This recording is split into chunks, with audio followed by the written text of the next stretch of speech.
Chapter 30. The Broken Binding. The sign over the doorpost read, "The Broken Binding." I took it to be an auspicious sign, and walked in.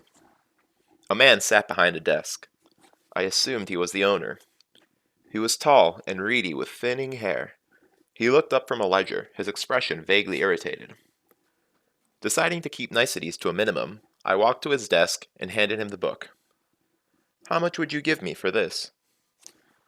He leafed through it professionally, feeling the paper between his fingers, checking the binding. He shrugged. "A couple of jots." "It's worth more than that," I said indignantly. "It's worth what you can get for it," he said matter-of-factly. "I'll give you 1.5. 2 talents, and I have the option to buy it back for a month." He gave a short, barking laugh. "This is not a pawn shop." He slid the book across the desk toward me, with one hand as he picked up his pen with the other. 20 days? He hesitated, then gave the book another cursory once-over, and brought out his purse. He pulled out 2 heavy silver talents. It was more money than I'd seen in one place for a long, long time. He slid them across the desk. I restrained the desire to snatch them up immediately, and said, "I'll need a receipt." This time, he gave me such a long, hard look that I began to get a little nervous. It was only then I realized how I must look, covered in a year's worth of alley dirt, trying to get a receipt for a book I'd obviously stolen. Eventually, he gave another bland shrug and snatched out a note on a slip of paper. On the bottom of it, he drew a line and made a motion with his pen. "Sign here."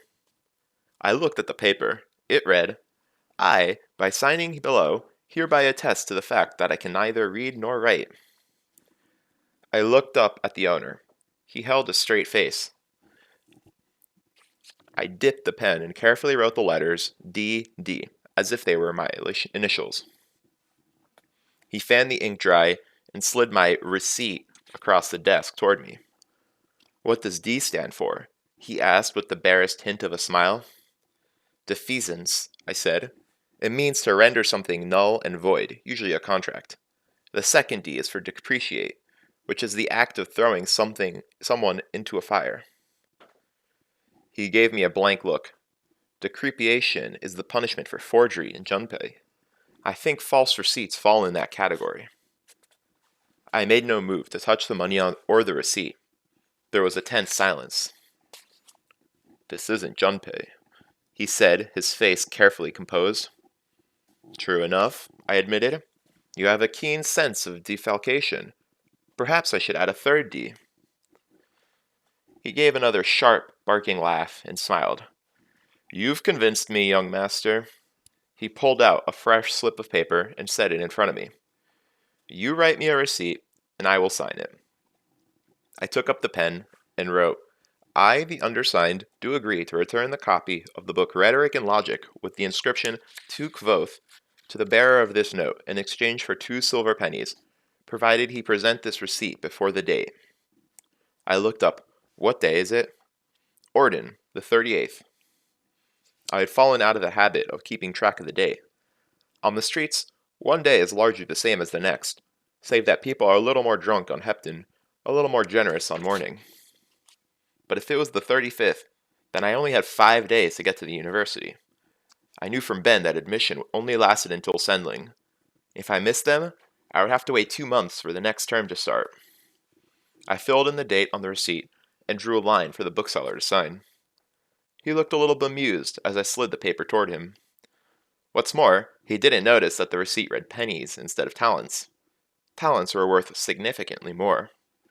This meant he had just agreed to give me back the book for less money than he had bought it for. My satisfaction dampened itself when it occurred to me how foolish all of this was. Pennies or talents, I wouldn't have enough money to buy the book back in 2 span.